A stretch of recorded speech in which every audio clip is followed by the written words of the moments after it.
IBM put a lot of what it knows about computers into the new IBM personal computer. Not to make it complicated, but to make it simple, so it's easy to understand and easy to use. IBM made its personal computer to help a person be more productive, to help a person be more creative. And those are good reasons for a person to feel good. The IBM personal computer, coming to selected stores across the country. Hi, and welcome.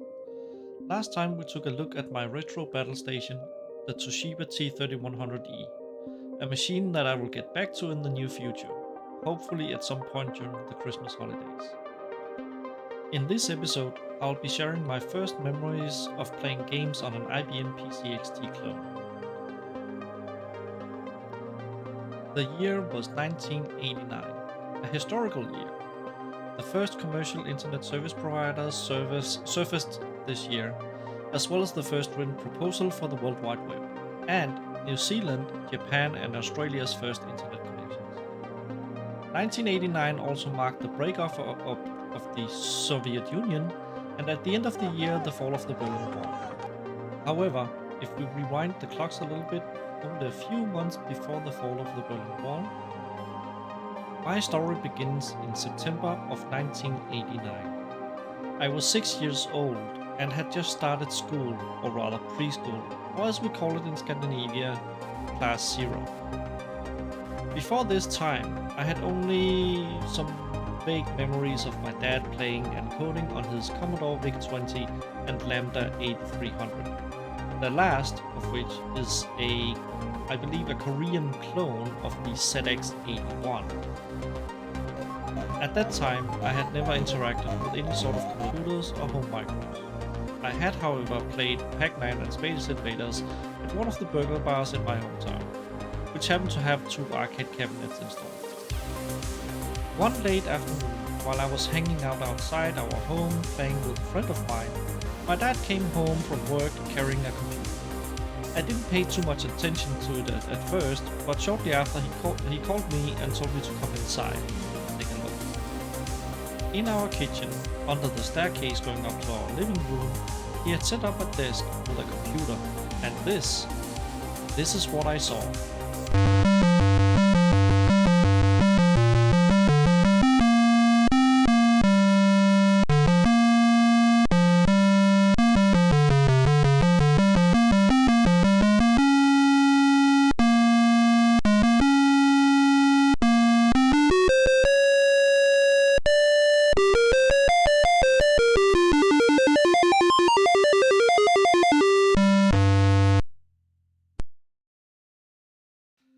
Test Drive is a first-person driving simulator from 1987 created by Distinctive Software Incorporated, DSI, a Canadian software company, and published by Accolade.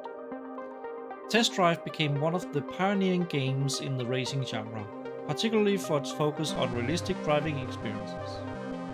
The game was initially released on platforms such as the Amiga, the Atari ST, DOS, and later on for other platforms like the Commodore 64. In Test Drive, the player is given the opportunity to drive a variety of high-end sports cars through winding mountain roads while avoiding traffic and evading the police. The game introduced more immersive first-person perspective from inside the car, including detailed dashboards, steering wheels, mirrors, which enhanced the realism. The player's goal is to complete the course without crashing or getting caught by the police. The game allowed the players to drive cars like the Ferrari Testarossa, the Porsche 911 Turbo, the Lotus Esprit, Chevrolet Corvette, and Lamborghini, icons of luxury and speed at the time. It became one of the defining games of the racing simulation genre, laying the groundwork for future racing games. Test Drive was known for its realistic graphics and physics for the era, and its success spawned a long-running series of sequels throughout the 90s and beyond. Distinctive Software Incorporated, DSI, was a Canadian video game developer based in Burnaby, British Columbia, founded by Don Matrick, Jeff Semper in the early 80s. PSI gained a reputation for creating racing and sports games, with Test Drive being one of their most successful titles. Besides Test Drive, PSI also later created a very famous early DOS title called 4D Sports Driving, or perhaps better known as Stunts. You cannot mention PSI without also mentioning Grand Prix Circuit, a Formula 1 game created the year after Test Drive. Test Drive was mainly developed by John Matrick, Jeff Semper, and Rick Friesen.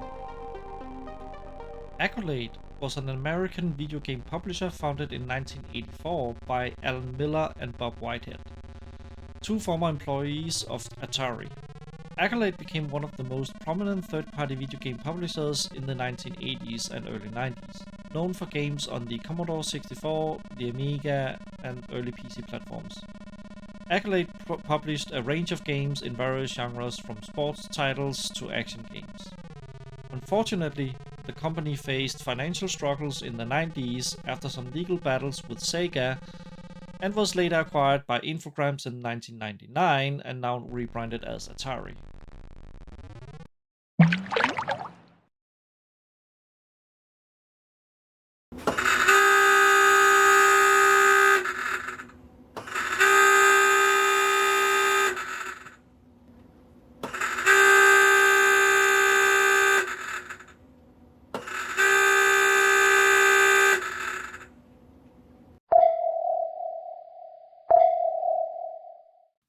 The next game we are taking a look at is a submarine simulation from 1984. The game takes place in the Pacific Ocean during the Second World War, where you command a Gato-class submarine. Gato was developed by a team of student programmers in Boulder, Colorado, for Spectrum Holobyte, a company that later became known for its focus on simulation and strategy games. The game's programming and development were done by Paul Alton, John A. Pelewich, and Todd Marshall, amongst others. The goal of the game is to destroy enemy ships while avoiding detection and attacks from Japanese forces. It was one of the first submarine simulation games that offered a fairly realistic take on underwater combat, particularly for its time, and it's remembered for its mix of strategy tactics and real-time action.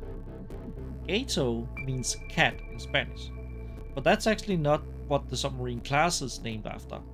After digging a little further, I figured out that Gato is a breed of shark, a cat shark.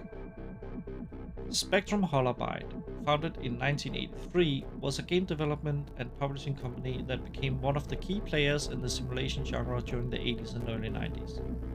While Gato was one of their early successes, they are perhaps most famous for their involvement in bringing Tetris to the PC in 1987, which became a global phenomenon. In the 1980s, Spectrum Holobyte distinguished itself by releasing realistic simulation games, many of which were military-themed. Their focus on complex, strategic games made them popular among the more mature gaming audiences that appreciate detailed simulations. Another notable release by Spectrum Holobyte was Falcom from 1987, a fighting simulator which pioneered and set the standard for flight sims in the late 80s and early 90s.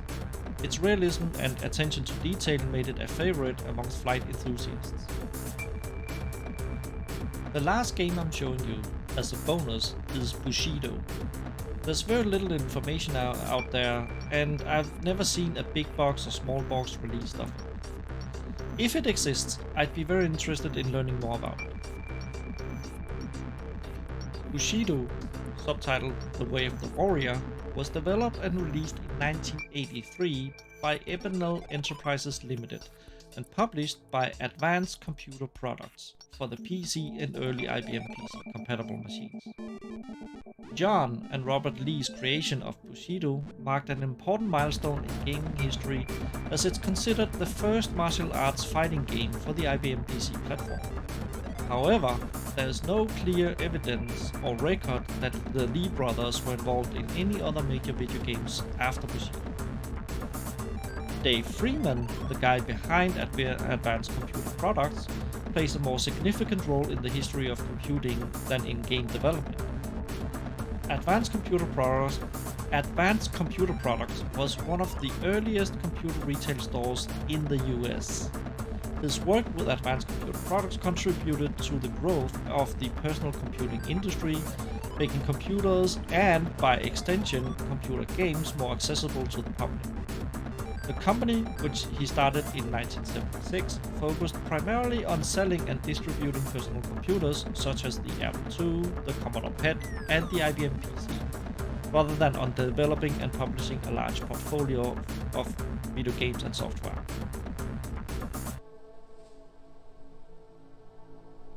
That's it, folks. That's all I had for you today. In the next episode, we'll take a look at one of the first adventure games that I ever played, before we return and take a look at the retro battle station. As always, feel free to leave a comment below. Have a good one. Bye!